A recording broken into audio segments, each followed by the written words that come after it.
जिन लोगों से इन्होंने वोट लिया उनके लिए यहाँ भौंक रहे हैं, झूठ बोल रहे हैं और लोगों को भरोसा दे रहे हैं। यही लोग कैजुअल लेबरर्स की बात कर रहे हैं। इनको पूछा ना तुमने 10 साल क्यों नहीं किया कुछ किया। यही लोग नहीं सुन ली, यही लोग नौजवानों के रोजगार की बात कर रहे हैं। इनमें से आज अभी किसी ने, एक आदमी ने ये कहा कि वो जो एक लोन है जो मोदी की स्कीम थी, हमारे नौजवानों को लत लगाई, लोन निकलवाया और उसमें सब्सिडी की बात हुई। 3-3 साल हो गए, बच्चे रो रहे हैं, बच्चे रो रहे हैं। और वही आदमी सवाल उठाता है, क्या यही बात मोदी को नहीं पूछा जाए कि तुमने लोग हमारे बच्चों को जो है नशा लगाया पैसे का। कहा कि गारंटर नहीं, उन्होंने पता नहीं किन किन लोगों को गारंटर बिठाया, लोन निकाला, उनका बिजनेस चला नहीं चला, लेकिन सब्सिडी अभी तक नहीं आई। उसी सब्सिडी की बात एक आदमी कर रहा था बीजेपी का। क्या उसको पूछने का हक है?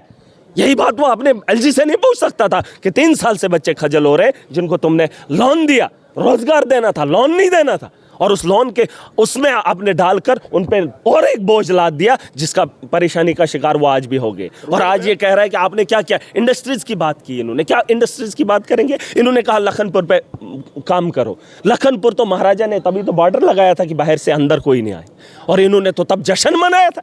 और अभी इनको फिक्र हो रही है कि नौजवानों को रोजगार कहां से मिलेगा। देखिए, बात सिंपल है कि ये जो बातें कर रहे हैं ये झूठ बोल रहे हैं, क्योंकि ये पहले कर सकते थे, अब इनके पास नहीं है। अब सरकार है, अब सरकार खुद जम्मू कश्मीर के नौजवानों के बारे में, जो हॉस्टल है वहाँ की बात हुई थी, जो खिताई चनाब को जो है वहाँ पे सर्विस देता है। अगर आप देखेंगे किश्तवाड़ के लोग भी डोडा, भलेसा, रामबन, बानीहाल से, जो हमारा हॉस्टल है वो डिस्ट्रिक्ट डोडा का है। और वहाँ की बात हो रही थी जिसमें हमारे एमएलए बानीहाल ने बात रखी, उसके बाद सुनील यहाँ हमारे शक्ति परिहार ने बात रखी। उन्होंने ये कहा कि हॉस्टल में एम्बुलेंस नहीं है, उन्होंने कहा। तो मैंने कहा कि आपने 10 साल वहाँ एम्बुलेंस क्यों नहीं दी? वहाँ पे 2 एम्बुलेंस हैं। और ये सवाल इनको पूछने का कोई अधिकार नहीं है जिन लोगों ने एलजी के दौर में इतने बड़े हॉस्टल के बारे में नहीं सोचा। तो मैंने उन्हें टोका। फिर जाके वहाँ पे मनकोटिया जी खड़े हो गए, उन्होंने कहा कि आप इसके बारे में क्यों बात कर रहे हैं, आप बार बार क्यों टोकते हो? क्यों ना टोकूं? जिन लोगों ने एलजी के दौर में ऑटो एम्बुलेंस,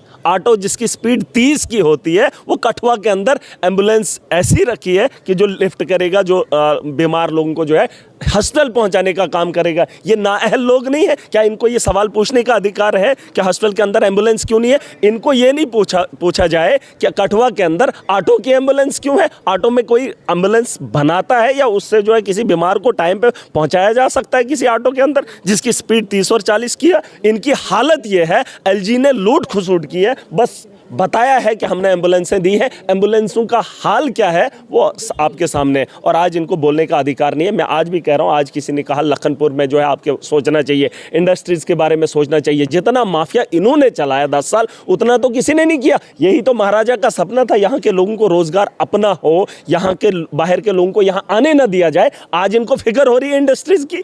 आज ये कह रहे हैं कि हमारा यहाँ सरिया नहीं बिक रहा है, हमारा यहाँ सीमेंट नहीं बिक रहा है, हमारी यहाँ ईंट नहीं बिक रही है, बाहर से सप्लाई हो रहा है, पंजाब से हो रहा है, दिल्ली से हो रहा है, और यहाँ के लोगों को फायदा नहीं हो रहा है। ये लीडर है, ये लीडर है जो इस हाउस के अंदर झूठ बोलेंगे। आपको नहीं लगता? इनकी वीडियोस उठाकर देख लो, ये यहाँ पर सवाल क्या करते हैं। एक आदमी ने कहा आवास प्लस योजना से हमारे गाँव को फायदा ही नहीं हुआ आज तक। ये सवाल इनको पूछने का हक है, जिनके पास 10 साल थे, जिनके पास मोदी था, जिनके पास एलजी था। और मुझे लोग कहते हैं इसको चर्चों में आना की ख्वाहिश है। अरे इस हाउस के अंदर सवाल वो होने चाहिए जिससे लोगों का अजाला, और इनको कोई अधिकार नहीं है जिन लोगों ने 10 साल लूट लिया है। मैं कह रहा हूँ बंदरों की बात, एम्बुलेंस नहीं। आप मुझे बताओ, जिन लोगों ने आज तक एम्बुलेंस नहीं दी, जिन लोगों ने डॉक्टर्स आज तक नहीं दिए, उनको आज पूछने का हक है। ये जम्मू के लोगों को बेवकूफ़ बना रहे हैं।